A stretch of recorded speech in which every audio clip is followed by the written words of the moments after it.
Hello बच्चों, एक और नया क्वेश्चन लेके आए हैं फ्रॉम लाइन्स एंड प्लेन्स। ठीक है, ये क्वेश्चन बहुत आसान है वैसे बाकी के कंपैरिजन में, और 3 से 4 मार्क्स के लिए पूछा जाता है। फिलहाल जो 3 मार्क्स के लिए पूछा गया था अक्टूबर 2021 में। ठीक है, तो मैं जल्दी से बता देता हूँ, 5 मिनट का क्वेश्चन है, सिर्फ ध्यान देना। ठीक है, आपको क्या बोला गया, find the quadrants of the foot of the perpendicular drawn from the origin. ठीक है, पढ़ा होगा आपने क्वेश्चन ये इससे पहले। 2x + y - 2z = 18। देखो सबसे पहले समझो क्वेश्चन को। ये इक्वेशन है प्लेन का, 2x + y - 2z = 18। This is the equation of this plane. ठीक है, इसमें एक पॉइंट है और उससे परपेंडिकुलर बनाया गया। ठीक है, तो ये ओरिजिन से, किससे, ओरिजिन से। देखो ओरिजिन बोला है इसमें, हाँ ये देखो ओरिजिन, इसका मतलब यहाँ हो गया 0, 0, 0, इसका विषय नहीं। ठीक है, सिर्फ हमें इसके ढूंढने परपेंडिकुलर, जो कि मैं फिलहाल के लिए बोल देता हूँ x y z इसके पॉइंट्स फिलहाल।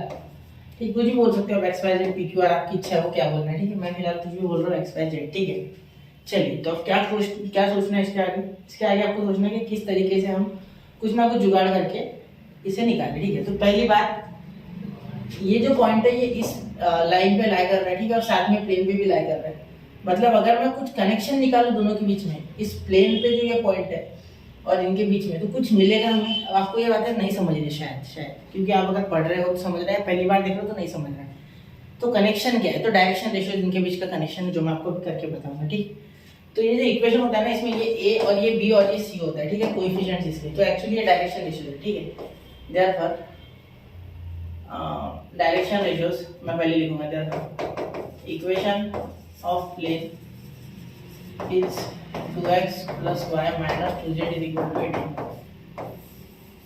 देयरफॉर वी हैव, क्या है हमारे पास है डायरेक्शन रेशियोस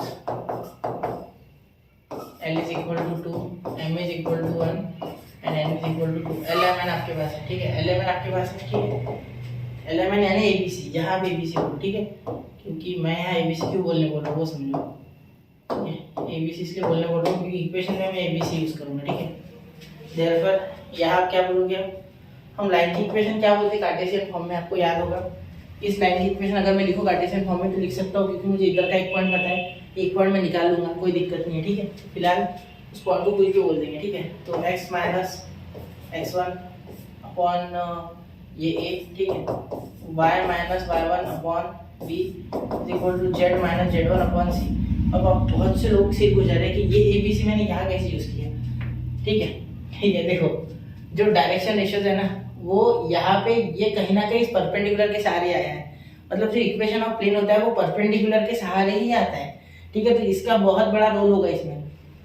सुनो, 0 जब माइनस करोगे इसमें से तो कोई फर्क पड़ेगा। डायरेक्शन रेशियोस कैसे निकलते हैं, x2 - x1 या x1 - x2, तो कोई फर्क नहीं पड़ेगा इनको। 0 जाएगा क्या इससे, नहीं, तो वो नंबर जो है वही रहेगा लास्ट में। ठीक है, तो इसीलिए इसमें ये रिफ्लेक्ट कर ही रहा है। ठीक है, लेकिन आपको इनडायरेक्टली समझना है ये चीजें, क्यों, क्योंकि हम पूरा पढ़ेंगे तो हमें समझेगा। ये डायरेक्टली पहली बार देख रहे हो तो मुश्किल है। ठीक है, चलो ठीक है, आगे चलें। ठीक है, x1 y1 z1 और 0 0 0 है। ठीक है, तो यहाँ 0 डालोगे तो x अपॉन a आ जाएगा, जो कि क्या है 2 है। ठीक है, y अपॉन b आ जाएगा, जो कि क्या है 1 है, और z अपॉन 2 आ जाएगा, जो कि क्या है c है। ठीक है, -2 है, सॉरी माइनस, अच्छा हो गया आ गया। और ये लैम्बडा, ये क्या हो गया लैम्बडा।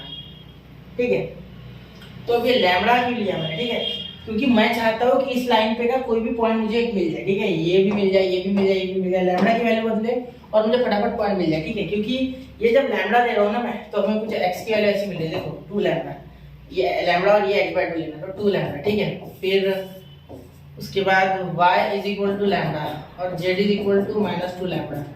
तो इसका मीनिंग हो रहा है बेटा कि आपको ये x y z मिल रहा है। ठीक है, तो ये x y z any point है, कोई भी पॉइंट है इस लाइन पे का। ठीक है, तो ये एनी पॉइंट है, एनी पॉइंट। ठीक है, any point on this line है, एनी पॉइंट। ठीक है, कोई दिक्कत नहीं, क्लियर। चलिए आगे। ठीक है, यहाँ तक समझ गए सारी बातें मेरी, कोई दिक्कत नहीं है। ठीक है, तो अब ये जो एनी पॉइंट है वो क्या ये नहीं हो सकता क्या, वो कॉर्नर का और ये कॉर्नर का भी हो सकता है। ठीक है, क्योंकि ये अगर इस पे परपेंडिकुलर, इसका मतलब ये इस पे लाई तो कर रहा होगा, मतलब इस लाइन पे है, मतलब यहाँ भी है, तो क्यों नहीं, ये फिर लाइन पे तो है ना, तो सेटिस्फाई करेगा लैम्बडा। तो मैं इसको इसमें अगर पुट करता हूँ तो क्या ये सेटिस्फाई करेगा, बिल्कुल करेगा। क्यों करेगा, क्योंकि इंटरसेक्ट हो रहा है ना, ये प्लेन और यहाँ इंटरसेक्ट हो रहा है दोनों, ये प्लेन है, ये प्लेन और इस पे ये, तो ये जो नीचे का है ये इंटरसेक्ट हो रहा है, मतलब यहाँ ये पॉइंट इसको सेटिस्फाई करेगा। तो इसमें ये पुट कर दो। ठीक है, इसमें पुट कर दो, समझना है इस बातों को। ठीक है, तो आपको ये लैम्बडा मिल जाएगा। ठीक है, बहुत ही आसानी से, प्लस लैम्बडा -2 और z का क्या -2 लैम्डा, ठीक है। -2 lambda is equal to 18, -2 lambda is equal to 18, ठीक है। समझ रहे हो मेरी बात? ठीक है सर।